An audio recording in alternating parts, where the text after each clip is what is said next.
everyone, Jason here from JW.Coaster Vids. Today I bring to you another Nano Coaster video, and today we're going to be doing Banshee from Kings Island. This is the first one I've done from Kings Island, and the reason I chose to do this one today is because it's actually a little bit different from the previous ones that I've done.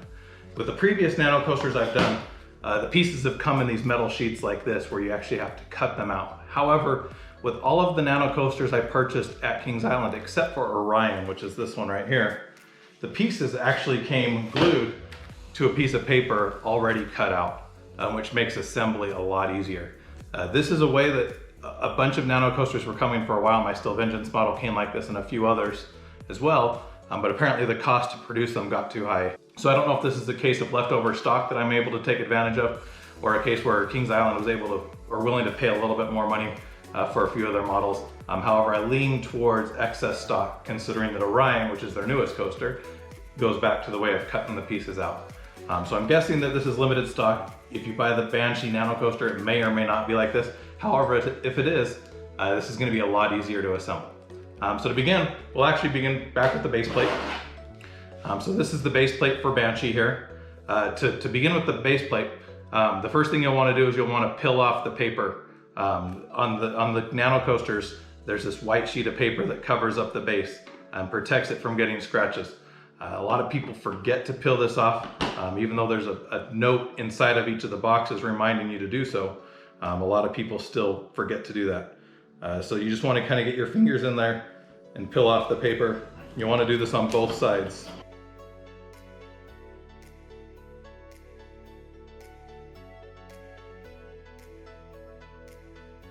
So there we have the base with the paper peeled off. As you can see, the up top side has the full track layout carved out, where the bottom side does not. It only has the little grooves where the pieces are going to be sticking through. The first step that I like to do, this is not something that's included in the kit, but if you've seen my other videos, you've seen that I like to add a larger logo to the base that's easier to see. It does come with a little sign right there that says Banshee. However, I like to have a larger Banshee logo here on the base. So here, I've pre-cut out the logo on my Cricut and got some transfer tape.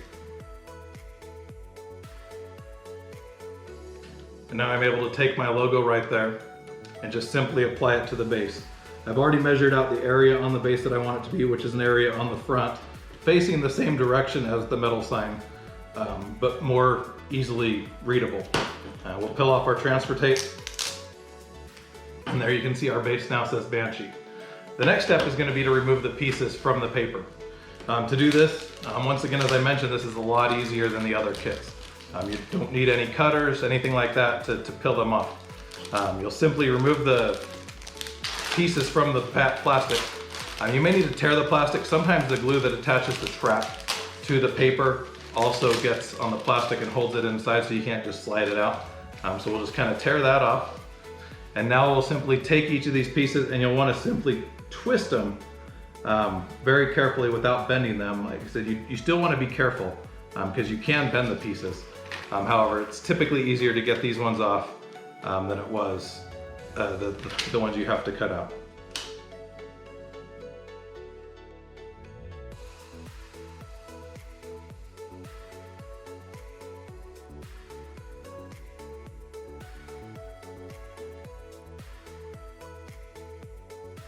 Now we've removed all the pieces so we can begin assembly.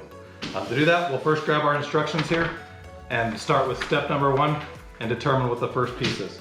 So step number 1 is just our base. Step number 2, if you look here, you'll notice it's a piece that just has a vertical loop. So this piece right here is the only one with a vertical loop, so we're going to start with that piece. We'll slide this into position.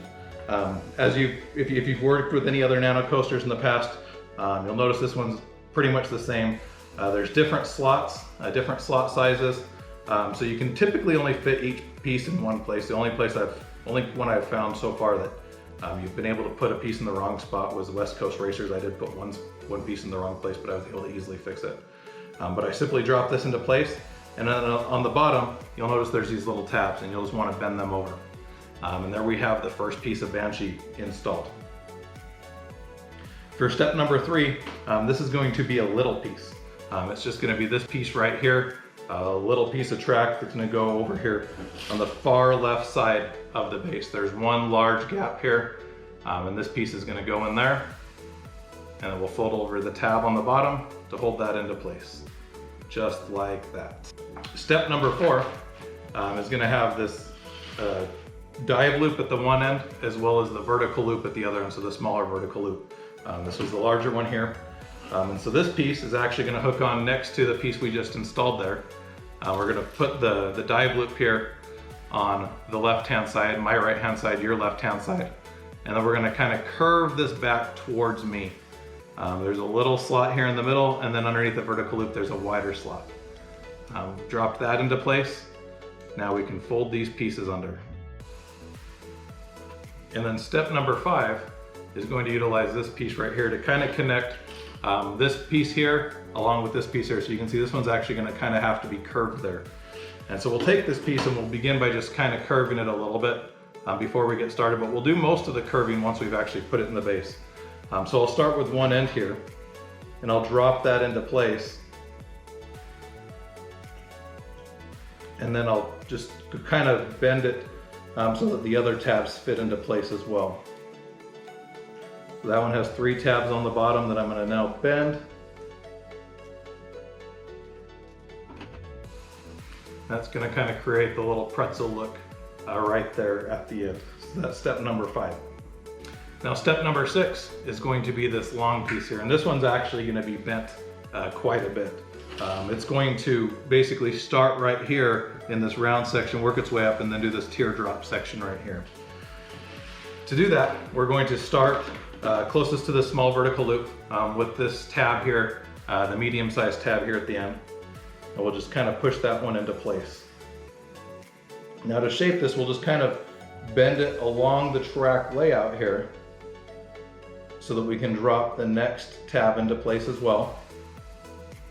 And then continue here in the middle to put this really wide one in place here right after the loop. And then at the end, we're going to have to actually bend this all the way around, this last little piece, and it's going to have to bend around and then tuck in right there. I think a lot of people spend a lot of time trying to get these pieces shaped exactly right before they put them into place. However, I found that it's a little bit easier if you actually just shape it along the track as you drop it into place. You can see how quickly that step actually went right there, where if I was to try to get that piece into place, into the proper shape ahead of time, it probably would have taken a lot longer. However, I was just kind of able to bend it naturally. Don't do any forced bends, you don't want any kinks in your track, but just bend it kind of naturally, and you can see there that piece, it doesn't have any jags, it doesn't have any kinks, it just kind of follows the shape of the track very smoothly. Moving on to step 7, we're going to move onto this flat piece here that's the actual brake run for the ride. So that's going to continue from the piece we just finished off that curled in there. There's a medium-sized tab here right before the little hop into the brake run. And we're going to bend it a little bit there just so we can fit this into place. Kind of just put that in there.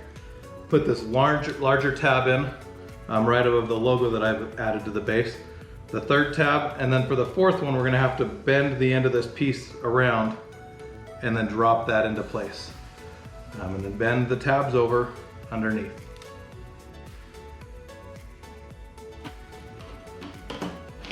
That completes page 1 of the instructions. We'll flip it over, and then for page 8, we're going to move on to the lift hill piece. This piece is maybe one of the more tricky ones, but still it shouldn't be too difficult. But this is the first lift hill for the ride. For those of you who have ridden Banshee, you'll know that the first lift hill for the ride actually goes through the large vertical loop that we've put into place already. So we'll start with that in there, and we'll just kind of slide the lift hill through there and then drop the tab down into place. Now the rest of this piece is going to curve around for the first drop. The first drop curves. So we're going to just kind of bend that a little bit right there at the top, and then continue around and get each of these pieces down into their slots.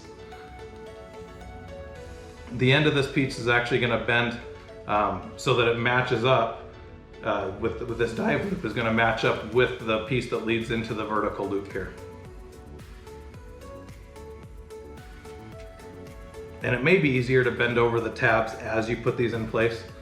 This one, the pieces are kind of popping out after I get them in. So I'm actually going to bend these in place and then continue around bending the tabs into place as I drop them into the base.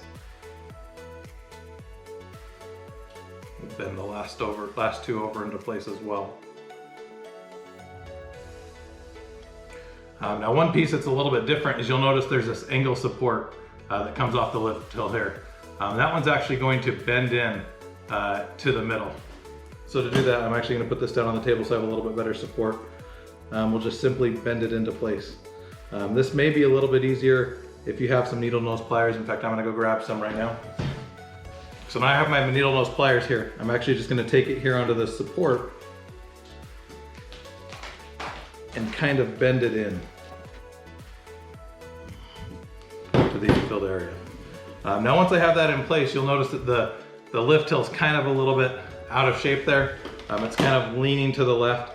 So you will probably have to do a little bit of just bending here once again to get it to match the track layout exactly. But that's a little bit easier to do after you already have it in place rather than trying to get it all pre-bent perfectly. I can just kind of bend it and flex it a little bit here after it's already in place. And there we have the lift hill kind of lined up just how it should be. Now the last track pieces are going to be these support pieces that go over the initial lift hill. This is a B&M invert coaster, so the supports actually come up above the track. And so this represents that.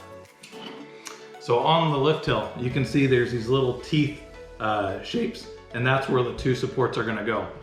With the support structure, there's this little itty bitty slit. I don't know if you can even see it on the camera, but there's a little slit right there that you can actually use to just kind of drop down over the coaster so that the square at the top wraps around the coaster.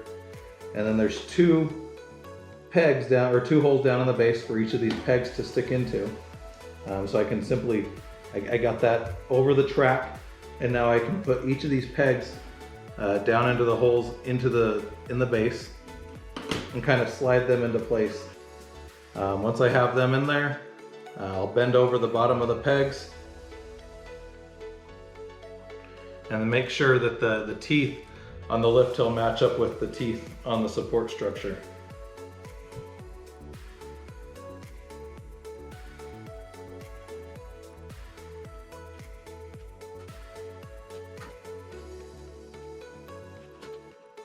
And that is maybe one of the more difficult pieces to put on, but you can see I got that there on the lift hill. And we'll repeat that same step with the other piece as well.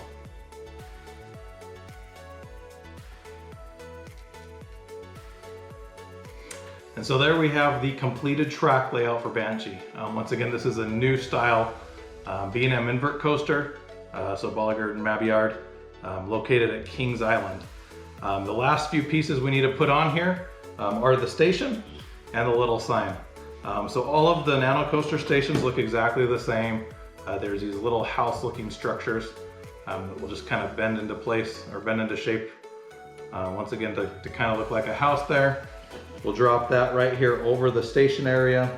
There's a slit on each side of the station that allows that to attach into place.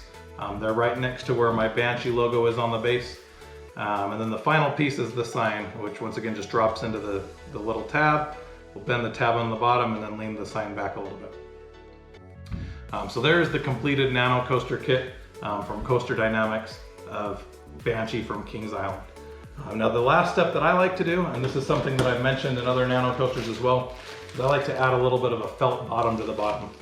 If you look at the bottom of this, you'll notice that there are these tabs. If you slide them around on a surface, depending on what the surface is, they can scratch it up pretty easily. This felt I purchased from Amazon. It's relatively inexpensive, and you can easily add a soft bottom to each of your Nanocoasters. I just buy 10 packs of this. And I've added it to all of my Nanocoasters here behind me. To get started with this, I put the Nanocoaster on the felt where I want it so that it's completely covered. And then I'll just simply draw a pencil outline around this. With most of the pieces of felt, you're able to get 2 Nanocoasters, maybe even occasionally more, depending on the size of the Nanocoaster. But this one I think we'll be able to get 2 out of this sheet depending on the coasters. So you can see I've outlined it there. And now I'll simply cut around the outline. And I'll cut just inside of it a little bit. I found that the adhesive felt stretches a little bit as you apply it. If the Nanocoaster has a long straight edge, I like to put that right against one of the edges too, so that's one fewer cuts. Banshee does not have a very large straight edge. I did use one of the straight edges. However, it was not very large. But I can simply just go around this and cut it now.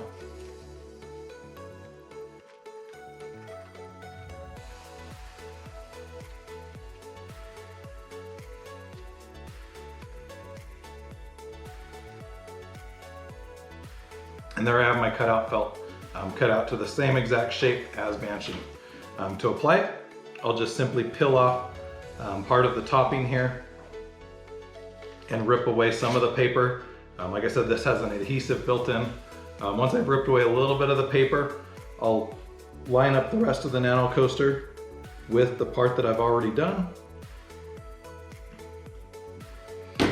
Now as I pick it up, you'll notice that one end is stuck. And now I can peel away the rest of the backing to finish applying this. I like to use the edge of a table because I can basically just rub it right along here, make sure that it's lining up properly, and just press the felt on. Occasionally you do get a little bit of overrun here on the edge. You can typically just take a pair of scissors and kind of go around the edge and cut that off. I try to cut it a little bit smaller than the base, just to avoid that from happening, but occasionally it doesn't. But in the end, here's the completed Banshee model. Once again with my felt bottom, my logo added to it. Relatively easy build. If you're doing a steel coaster, this is one of the easier ones that I've done. So far filming, I've been filming for about 25 minutes. And that includes doing the felt and additional prep work and talking and things like that. So really this is probably a 20 to 30 minute build depending on how experienced you are with the Nanocoaster. But relatively easy, nice looking build, shows the track layout of Banshee. So thank you for watching. If you like videos like this and you want to see more, make sure you hit the subscribe button. Also make sure you hit the thumbs up button below. I have several other Nanocoaster videos coming from my previous trip this summer. In addition to the parks I visited, Kings Island, Holiday World Kentucky Kingdom, I also have the Dueling Dragons one from Universal Studios to go with my coaster cutout back there. So I'll be doing that one soon as well. But once again, thank you for watching and have a great day.